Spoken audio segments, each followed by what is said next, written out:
میر باد دۆستکی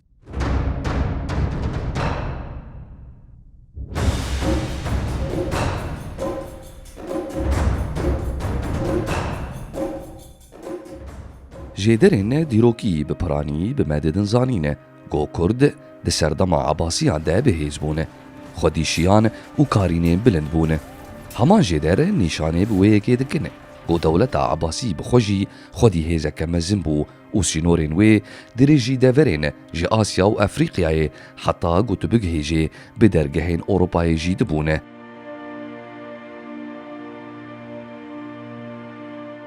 Di nav sînorên vê dewletê de gelek mîrektiyên Kurdan hebû got wê demê li ser lingan bûn. Nemaze li dever û heremên Kurdan yên resen mîna mîrektiya Şeddadî ya sala 951 Zayînê bi destê Mehmed lawê Şeddad hatibû avakirin.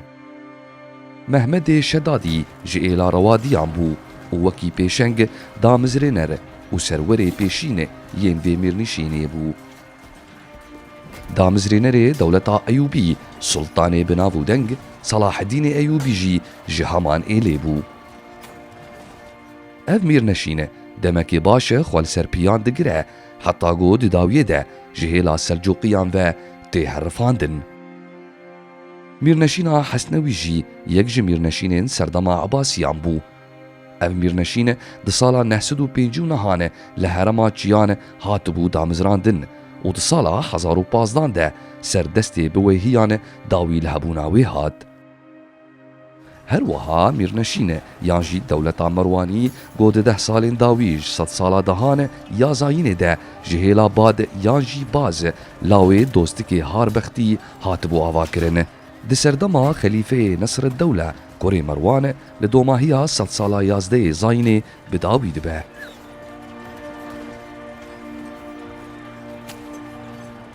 Li tenişta mîrneşînên vê serdemê an got serdema Ebasiyan gelek kesayetên Kurd jî diyar bûne got karî bûne navên xwe li Kastîna Îslamê bisepînin.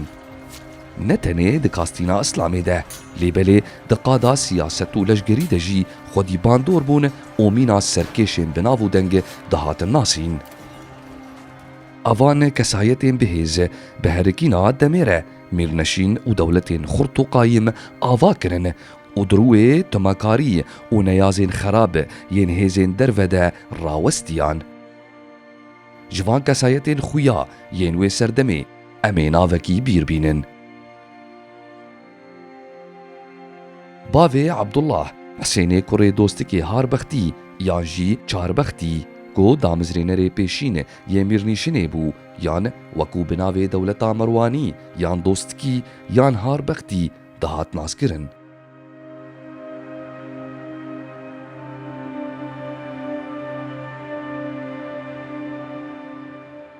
Arçek Safrisyan di pirtûka xwe ya bi navê Kurd û Kurdistanê de wiha gotiye sedemê ku navê Merwan li dewletê yan li mirnîşinê bûye li wê yekê vedgere got bavê Elî kurê Merwan kurê dostikê Babextî yan jî Çarbextî ye got li hozên Babextî yên dîrokî vedgere. Damizrênerê dewleta Merwanî li Bakurê Dicleyê ye. Lê Merwanê Çarbextî navê malbata xwe Çarbextî li mîrnîşinê nekiriye û li gel xelîfeyên xwe navê Merwan li mîrnîşinê kiriye da got hemahengiyê bi cîhana Îslamî re bike. Kesayeta bavê Abdullah Husênê kurê dostkî ye got bi badê Kurd bavê Şucaî naskirî bû li 25 salên dawî ji 100 sala dehan ya Zayînê diyar bû. Di serdema bi wêhiyan yên got karûbarê xilafeta Ebasî birêve dibirin de piştî got gîha bûne bargehên xwe li Bexdayê û hevbeşiya wan di desthilatdariyê de bi pîrozbahiya xelîfeyên Ebasiyan bû.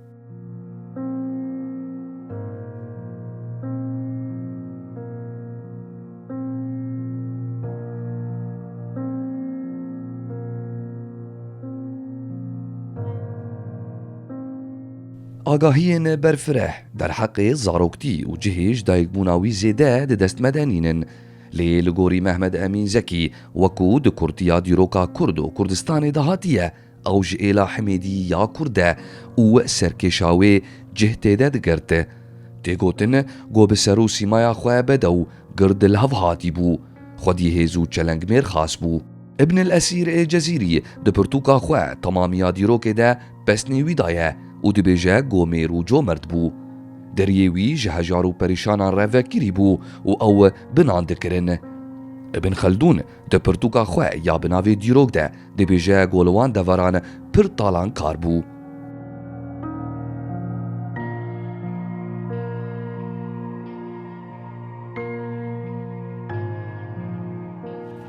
Gava got Aded-ed-Dewle Ebû Şucayî Bûyehî yê Duleymî dest datîne ser Mûsilê û wê ji destê lawê Hemedan derdixe. Bad diçe balê. Aded-ed-Dewle jê ditirse. Lê gava got Bad ji hêla alîgirên Aded-ed-Dewle dikeve Metrsiyê, bi lez ji Mûsilê derdikeve û berê xwe di dewargehên xwe li çiyan.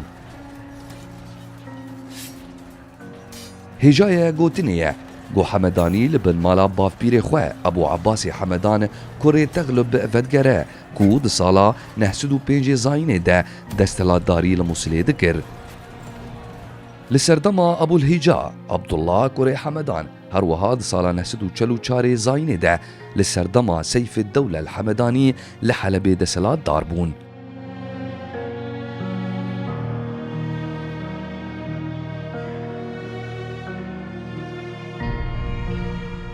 Bad desthilatdariya xwe li wê deverê berfireh dike. Dest datîne ser Erdîşê got dibin destê Ermeniyan de bû. Her wiha Amed meya Farqîn û hin deverên din mîna Cizîra Botan, Hesenkêf, Nisêbîn û beşên ji Cizîra Aqûr, Mêrdîn, Xabûr, Şengal û Rihayê dixe bin kontrola xwe ku piştî mirina Aded-ed-Dewle alîgirên wî karî bû bi ser navçeyên xwe de berdin.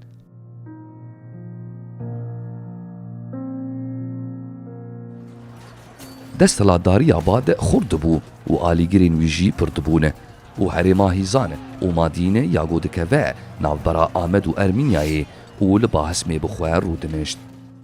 û birayê xwe Husên kurê dost dike Ebû Fewaris dike rêveberê meya Farqînê got wê ava û bihêz dike wekî got Ehmed kurê Yûsifê Fariqî di pirtûka xwe dîroka Fariqî de dibêje.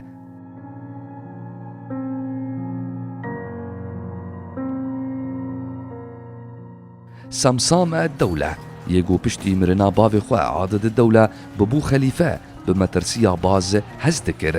Çi got Bad fermandariya wî nebijirandibû.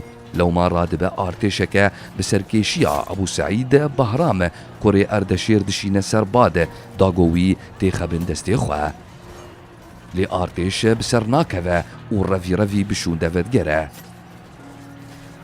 Samsam gelekî hêrz dibe û artêşeke din bi serkêşiya Ebû Qasim Seîd kurê Mehmedê Hacib bi ser de dişîne da got tola xwe jê hilîne.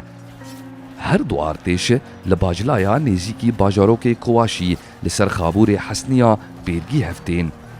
Li gor got Ibn Esîrê Cizîrî dibêje careke din artêşa Samsam têk diçe û serkêşê wan Ebû Qasim Seîd kurê Mehmedê Hacib digel hinek leşgerên xwe ve dikişin bajarê Mûsilê.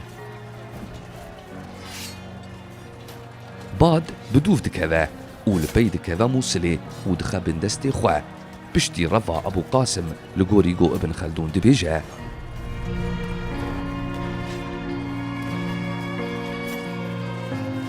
Ebû Hesenê Pişnewî bi helbestekê pesna serkeftina Bad dide. Bi mêranî û comerdiya wî tîne ziman. Her wiha behsa hêz û desthilatdariyê dike. Got ne tenê li Ercîşê lê belê kariye heta bi Mûsilê biçe.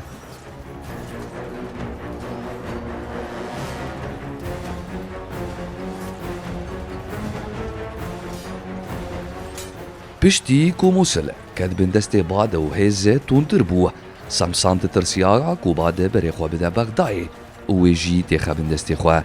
Radibe leşgera kom dike û serkêşê xwe yê herî mezin Ziyar kurê Şirako ji bo serkêşiyê destnîşan dike da got berî bide Mûsilê û şerê Bad bike.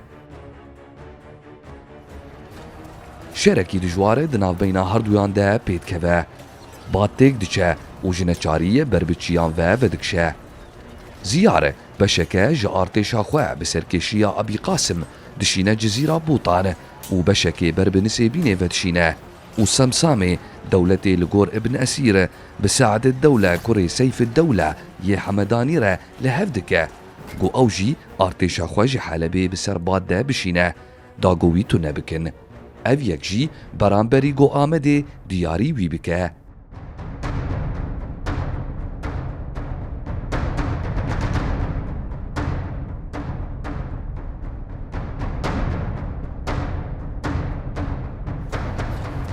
Wê hingê bad leşgerên xwe dida ser hev û ketibû Amedebaşiyê de da got bi artêşên Semsam û alîgirên wî re şer bike û karîbû bi artêşa Helebî re şer bike û wan bi şûnde vegerîne. Her wiha artêşa Musîlê jî dorpêş dike got ber bi meya Ferqînê ve diçû piştî got bad artêşa wî dorpêş dike. Ebû Qasim Se'd kurê Hacib neçar dimîne got şervanekî xwe bidizî bişîne çadira bad da got wî bikuje lê têk diçe tenê wî birîndar dike.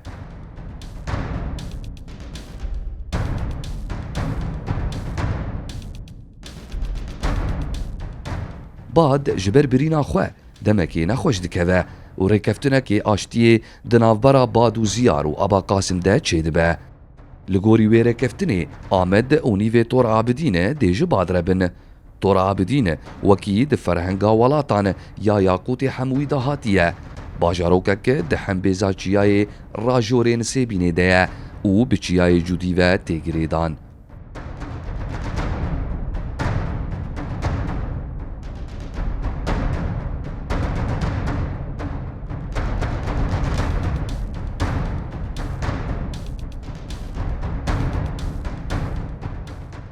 Wê rêkeftinê heta bi mirina Ebû Qasim Se'd kurê Mehmedê Hacib berdewam kir.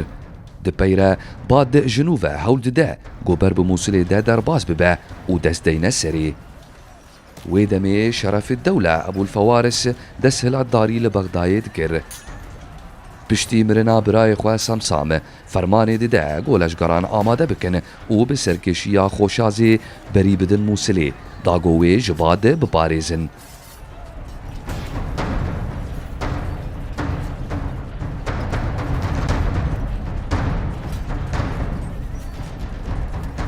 Şeref-ed-Dewle bi rêkeftinekê digel Erebên Benî Eqîl û Benî Nemir li hev dike got pevre li dijî baz têkevin cengê. Ev yek jî baramberî got hin navçeyan radestî wan bike û karîbûn êrîşa bad rawestînin got nîvê din ji Tor Abidîn bi ser xwe ve berdabû. Rêkeftineke din di navbera wan de pêk tê got bi wehiya dest ji Cezîra Botan û Tor Abidîn berdan û destê bad deman li gorî got di pirtûka Fariqî de hatiye. Şeref-ed-Dewle jî dimre û birayê wî Beha-ed-Dewle Ebû Nesr xaşa tişonê digire û dibe xelîfe got ji bad dixwaze wan deverên li gor rêkeftina da wî lê vegerîne lê bad xwestekê nabejirîne.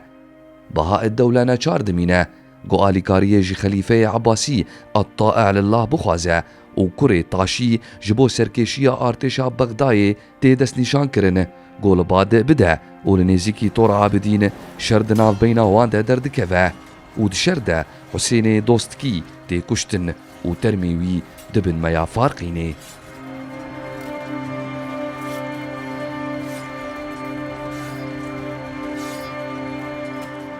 Di serdema Beha-ed-Dewle de kurên Hemedan, Ebû Tahir û Husên yên goberê li Bexdayê di xizmeta birayê wî Şeref-ed-Dewle de bûn Musîl xistibûn bin destên xwe piştî got berra dest hilatdarê wê dan wekî got di pirtûka Mesâlik-il Absar fî Memâlik-il Amsar ya Şehabiddîn Ibn Fadl el-Umerî de hatiye. Pêleya wî bilind dibe û destdanîna li ser qadên dibin destê bad de berfireh dibe. Bad jî leşgerên xwe dide ser hev da got li hember kurên Hemedan raweste û ji bo vê yekê Kurdên pîşnewî jî xwediyên Keleha Fînikê tev li artêşa wî dibin. Her wekî Ibn el-Esîr dibêje û Benî Eqîl tev li artêşa Hemedan dibin wekî got Ebû Şucaî Zehreddînê Rozrawerî di pirtûka xwe Zeyl et-Tecarûbil Umem dibêje. Farqîn dibêje شر تنابرا وانده درکت و بعد دوی شریده تی کشتن. پشتی گوش سر حسب خواه تی خوار و هول ده گل حسب کیدن سوار ببه. و ابو شجاعی دبیجه سوار بسردتين ويد كوشن وسري ويج لاشي ويد فرينن ولاشي ويجي ورسالة دكن ودبن موسلي جورجي دبن بغداي ودي صافت جرين موسلي داغو ورسالي لاشي وي لسر درجهين ميرنشينين بدارفة بكن وخواه بكشتنا باد بايا دار بكن بازي گوناوي وي ترسو لرزين دخست هناوي دجبني وي دیسا لگور فارقی خلکین موسلی لدیج کشتنا باد و کریارین گوبلاشی وی هاتبو کرن بسر هلدانه کی راده بن. جبنی حمدان دخوازن گولاشی وی وکی شروان و سرکیشی برومت وشیرن. بنی حمدان نچار دمینن گو خستکاوان بجیه بینن. لاشی وی دشون کفن دکن لسر نمیج دکن و لموسلی ودشیرن. سدمین گو خلک موسلی پیوهات بون گریدان پربون یک جوان گاواگو کردین حکاریه ایریشی موسلی دکن پشتیره کفتنا گودناو برا بعد و ابو قاسم ده پیک هاتبو بعد وان بشون ده ودگرینه و هر وها مالین وان ین طالان بویجی لوان ودگرینه وکی گو فارقی دبیجه. دست پیکی دگل گو بعد تی کشتن و آرتشاوی تیک دچه لمير باوي علي كوري مروان كوري خوها باد شروان خواد دا سرهف وبدوف ارتشا بني حمدان دكذا وان جهف دخا وقلقان دكوجا دبيرة مير باوي علي كوري مروان دقل هناك شروان خواه ودقر حسن كيفي ناف مالباطا خواه كوجنا باد يا دليمي لوربو بويري جوار شيرو ودكا و دگل وانه کوچی باجار آمده دکن. پشتی گو آلیگریا باجارین آمد میا فرقینه و کلهین در دوره مسوگر دکه گو بویره دیروکا دولتی یا جمیر نشینا مروانی دست پیدکه و جمیر نشینین اسلامین نجودا بو. تنه میرکین و میر نشینه کرد بون وکی گو ده پرتوکا کرده هاتیه. لیکولینه سوسیولوژی و دیروکی جالی پاسیلی نیکیتین و اوه میرنشین نزی 100 سالی حکم کریه جه ارمینیا حتی بروهای و پایتختی و باجار میا فرقینه بو. لی فارقی ده پرتوکا خواه دیروکا فارقی ده بیجه گوزیده تری 100 سالی مایه و دومینه. ده سلاداریا مروانیا یا یکم لآمده سالا 308 بو. وزیر کوره جهیره ده سالا 407 نهانه داگر دکه. منصور كوري نظام الدين كوري نصر الدولة كوري مرواندي سالا 488 دمرة و دستلاداري اوان 105 سالي دمينه. پیشی پادشاهین وان یکم باده کرد بو و ده پیویره مروان هات او باف پیره وان بو و ده پیویره کوریوی احمد و ده پیره کوریوی نظام الدین و ده پیره هردو کورینوی سعید و منصور سلجوقیان بسایا گلاجی و پلانان ده سالا 1006 داوی لوی میرنشین آنی